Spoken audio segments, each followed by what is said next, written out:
Hi everyone, ഞാൻ Swathi, Kozhikode medical കോളേജിലെ third year MBBS student ആണ്. പലപ്പോഴും നീറ്റിന് പ്രിപ്പയർ ചെയ്തുകൊണ്ടിരിക്കുന്ന കുട്ടികൾക്ക് ഭയങ്കര പേടിയുള്ളൊരു സംഭവമാണ് ഈ എക്സാംസ് എഴുതുക. എക്സാംസിൽ തന്നെ അതിൻ്റെ മാർക്കൊക്കെ വരുന്ന സമയത്ത് റിസൾട്ടൊക്കെ നോക്കാൻ ഭയങ്കര പേടിയായിരിക്കും. ചിലപ്പോൾ മാർക്കൊക്കെ കുറഞ്ഞു പോയാൽ വീട്ടിൽ നിന്നൊക്കെ വിളിച്ച് ചീത്ത പറയും. പിന്നെ അങ്ങോട്ടും ഇങ്ങോട്ടും കമ്പയർ ചെയ്തിട്ടൊക്കെ ഒരു സെൽഫ് ഡൗട്ട്സ് ഒക്കെ വരും. അപ്പോൾ പൊതുവേ പല കുട്ടികൾക്കും എഴുതാനും അതുപോലെ തന്നെ റിസൾട്ട് നോക്കാനൊക്കെ ഭയങ്കര പേടിയുള്ള സാധനമാണ് mock test. Mock test might be your enemy in this NEET preparation journey അല്ലേ. പക്ഷേ സത്യത്തിൽ നിങ്ങളുടെ ഈ ഒരു നീറ്റ് പ്രിപ്പറേഷൻ ജേർണിയിൽ ഏറ്റവും കൂടുതൽ നിങ്ങൾ കൂടെ കൂട്ടേണ്ട ഒരു സ്വഭാവം, അല്ലെങ്കിൽ നിങ്ങൾ ഏറ്റവും കൂടുതലൊരു ബെസ്റ്റ് ഫ്രണ്ടായിട്ട് കാണേണ്ട ആളാണ് മോക്ക് ടെസ്റ്റ് എന്ന് പറയുന്നത്. ഈ ഒരു മോക്ക് ടെസ്റ്റ് എഴുതുന്നൊരു സ്വഭാവം is very good in this NEET preparation journey. കാരണം എന്താണെന്ന് വെച്ചാൽ ഒരുപാട് കാരണങ്ങളുണ്ട്. ഞാൻ ഓരോന്നായിട്ട് പറയാം. ഒന്നാമത്തെ കാര്യം, ഒരു എക്സാം സിമുലേഷൻ. നമ്മളിപ്പം ലാസ്റ്റ് നീറ്റ് എക്സാം എങ്ങനെയാണോ എഴുതുന്നത്, അതായത് ഒരു 3 മണിക്കൂർ നമ്മളൊരു ടേബിളിലിരുന്ന് ഫുൾ ഓഫ് ക്വസ്റ്റ്യൻസ്, അതൊരു 180 ക്വസ്റ്റ്യൻസിൻ്റെ മുകളിൽ ഇങ്ങനെ ഇരുന്ന് നമുക്ക് കുറേ സ്ട്രെസ്സ് വരും. അതിൻ്റെ ഇടയ്ക്ക് ചിലപ്പം ടൈം മാനേജ് ചെയ്യാൻ ബുദ്ധിമുട്ട് വരും. അപ്പോൾ എങ്ങനെയാണോ നമ്മൾ ഫൈനൽ നീറ്റ് എക്സാം എഴുതാൻ പോകുന്നത്, അതേ രീതിക്കുള്ളൊരു സിമുലേറ്റീവ് ആയിട്ടുള്ള എൻവയോൺമെൻറ്റിലാണ് നമ്മൾ ഈ ഓരോ മോക്ക് ടെസ്റ്റും എഴുതുന്നത്. അതുകൊണ്ട് തന്നെ നിങ്ങൾ ഓരോ തവണ മോക്ക് ടെസ്റ്റ് എഴുതുമ്പോഴും നിങ്ങളുടെ ഫൈനൽ നീറ്റ് എക്സാമിന് വേണ്ടിയിട്ടുള്ളൊരു പ്രിപ്പറേഷനാണ് ആക്ച്വലി ചെയ്തുകൊണ്ടിരിക്കുന്നത്.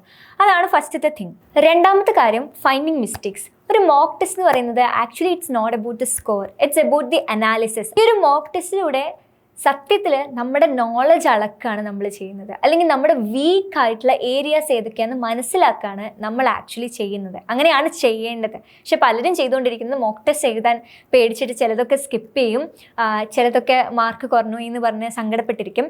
എന്നാൽ നിങ്ങളുടെ മാർക്ക് അളക്കുന്ന ഒരു കാര്യം എന്നുള്ളതിലുപരി നിങ്ങളുടെ വീക്ക് ഏരിയാസ് ഏതൊക്കെയാണെന്ന് നിങ്ങൾക്ക് തന്നെ സ്വയം അനലൈസ് ചെയ്യാൻ പറ്റുന്ന ഒരു കാര്യമായിട്ട് നിങ്ങൾ മോക്ക് ടെസ്റ്റിന് കാണാം. ഓക്കെ, അപ്പോൾ ഓരോ മോക്ക് ടെസ്റ്റ് കഴിയുന്ന സമയത്തും നിങ്ങൾക്ക് മനസ്സിലാവല്ലോ, അപ്പോൾ ഒരു എക്സാം എഴുതിക്കൊണ്ടിരിക്കുന്ന സമയത്ത് ഇന്ന ടൈപ്പ് ക്വസ്റ്റ്യൻസ് ആണ് എനിക്ക് ചെയ്യാൻ ബുദ്ധിമുട്ടുള്ളത്, അല്ലെങ്കിൽ ഈ ചാപ്റ്ററിലുള്ള ഈ ടോപ്പിക്കിലുള്ള ക്വസ്റ്റ്യൻസ് ആണ് എനിക്ക് കുറച്ച് പാടായിട്ട് വരുന്നത്. ഇങ്ങനെ ഓരോ എക്സാം എഴുതുമ്പോഴും ആ ഒരു എക്സാം അനാലിസിസ് നിങ്ങൾ എന്തായാലും ചെയ്തിരിക്കണം. അപ്പോൾ അനാലിസിസ് ചെയ്യുന്ന സമയത്ത് നിങ്ങൾക്ക് മനസ്സിലാവണം, അങ്ങനെ നിങ്ങൾ മനസ്സിലാക്കണം. ഓക്കെ, അത് വളരെ ഇമ്പോർട്ടൻ്റ് ആണ്. ഈ ഓരോ മോക്ക് ടെസ്റ്റ് കഴിയുമ്പോഴും പ്രോപ്പർ ആയിട്ടുള്ള ഒരു എക്സാം അനാലിസിസ് ചെയ്യാൻ നോക്കുക, എന്നിട്ട് നിങ്ങളുടെ വീക്ക് ഏരിയാസ് സ്ട്രോങ്ങർ ആക്കാൻ നോക്കുക. അടുത്ത കാര്യം, ഇംപ്രൂവിങ് സ്പീഡ് ആൻഡ് ആക്യുറസി. നമ്മളിപ്പോൾ കുറേ ക്വസ്റ്റ്യൻസ് പ്രാക്ടീസ് ചെയ്യുന്നുണ്ടാവും. അപ്പോൾ ഒരു ടൈം ലിമിറ്റ് വെച്ചിട്ടൊന്നും ആയിരിക്കില്ല നമ്മൾ പ്രാക്ടീസ് ചെയ്യുന്നത്. ഇപ്പോൾ ഒരു 180 ക്വസ്റ്റ്യൻസ് ഉണ്ടാവും ഒരു ഗൈഡിൽ. അപ്പോൾ നമ്മൾ ഓക്കെ, ഇന്ന് ഈ ഒരു 180 ക്വസ്റ്റ്യൻസ് കംപ്ലീറ്റ് ചെയ്യണം, അത് നമ്മളുടെ ഒരു ടാസ്ക് ആയിരിക്കും. എന്നാൽ നമ്മളൊരു മോക്ക് ടെസ്റ്റ് എഴുതുന്ന സമയത്ത് അവിടെ ഇപ്പോൾ ടോട്ടൽ 180 ക്വസ്റ്റ്യൻസ് ഉണ്ടാവും. പക്ഷേ അത് 3 മണിക്കൂർ എന്ന് പറയുന്ന ഒരു ടൈമിൻ്റെ ഉള്ളിൽ ചെയ്യണം അല്ലേ. അതേപോലെ തന്നെയാണ് നമുക്ക് ഫൈനൽ നീറ്റിനും ചെയ്യേണ്ടത്. അപ്പോൾ ഒരു ടൈം ബൗണ്ടായിട്ട് ചെയ്യുന്നതിനനുസരിച്ച് തന്നെ നമ്മളുടെ സ്പീഡും അതുപോലെ തന്നെ ആക്യുറസിയും കൂട്ടാനുള്ള നിങ്ങൾക്ക് കിട്ടണ ഒരു എക്സ്പീരിയൻസ് അല്ലെങ്കിൽ ഒരു ഓപ്പർച്യൂണിറ്റിയാണ് ഈ ഒരു മോക്ക് ടെസ്റ്റ് എന്ന് പറയുന്നത്. അപ്പോൾ ഓരോ മോക്ക് ടെസ്റ്റ് ചെയ്തുമ്പോഴും നിങ്ങളുടെ സ്പീഡും ആക്യുറസിയും ഒക്കെ ഇംപ്രൂവ് ചെയ്യിക്കാൻ നോക്കാം. നാലാമത്തെ കാര്യം, it's very important, it's building confidence. നിങ്ങൾ ഓരോ തവണ ഇങ്ങനെ എക്സാം എഴുതി ഫൈനൽ നീറ്റ് എക്സാം എഴുതുമ്പോൾ നിങ്ങൾക്ക് പേടിയൊന്നും ഉണ്ടാവില്ല. നിങ്ങൾക്ക് it's yet another mock test എന്നുള്ളൊരു കോൺഫിഡൻസ് നിങ്ങൾക്ക് കൊണ്ടുവരാൻ പറ്റും. So don't fear mock test, just embrace dum.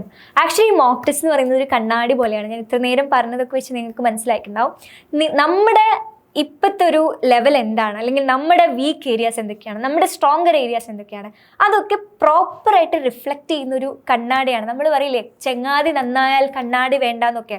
അപ്പോൾ ഈ ഒരു നീറ്റ് പ്രിപ്പറേഷൻ്റെ ജേർണിയിൽ നിങ്ങളുടെ വലിയൊരു ചങ്ങാതിയാണ് ഈ മോക്ക് ടെസ്റ്റ്. അപ്പോൾ അതിന് പേടിക്കാണ്ട് അതെല്ലാ മോക്ക് ടെസ്റ്റും യൂട്ടിലൈസ് ചെയ്യുക. എനിക്ക് എൻ്റെ കൂടെ പഠിച്ച ഒരു കുട്ടീനെ ഓർമ്മയുണ്ട്. ഞാൻ പലപ്പോഴായിട്ട് എക്സാമ്പിൾ എടുത്ത് പറഞ്ഞതാണ്. ആദ്യത്തെ മോക്ക് ടെസ്റ്റിലൊക്കെ മാർക്സ് ഭയങ്കര കുറവായിരുന്നു. എന്നാൽ അത് എപ്പോഴും ഇങ്ങനെ കംപ്ലയിൻറ്റ് ചെയ്തുകൊണ്ടിരിക്കാണ്ട് ആ മോക്ക് ടെസ്റ്റിലെ കൂടെയൊക്കെ അവൾ മനസ്സിലാക്കി, ഇങ്ങനെ പ്രോപ്പറായിട്ട് അനലൈസ് ചെയ്ത് എൻ്റെ വീക്കർ ഏരിയാസ് ഇതാണ്, അത് സ്ട്രോങ്ങർ ആക്കണം. അങ്ങനെ ഓരോ ദിവസവും അതിൻ്റെ മുകളിൽ ഇങ്ങനെ വർക്ക് ചെയ്ത് ഫൈനൽ നീറ്റ് ആകുമ്പോഴേക്കും, ലൈക്ക് മോഡൽ എക്സാം ഒക്കെ ആകുമ്പോഴേക്കും നല്ല ക്ലാസ്സിൽ ടോപ്പർ ആവാൻ തുടങ്ങി. ഫൈനൽ നീറ്റിന് നല്ല മാർക്ക് കിട്ടി. ഇപ്പോൾ ഇതാ ഒരു ഗവൺമെൻറ് മെഡിക്കൽ കോളേജിൽ പഠിച്ചുകൊണ്ടിരിക്കുകയാണ്. അപ്പോൾ അങ്ങനെ ഇപ്പം നിങ്ങൾ ആരെങ്കിലും എക്സാംസിലൊക്കെ സ്കോർ കുറഞ്ഞു വരുന്നുണ്ടെങ്കിൽ അതിനെക്കുറിച്ച് ആലോചിച്ച് ടെൻഷൻ അടിക്കാണ്ട് അത് ഇമ്പ്രൂവ് ചെയ്യിക്കാൻ നോക്കാം കേട്ടോ. അപ്പോൾ ഓൾ ദി ബെസ്റ്റ്.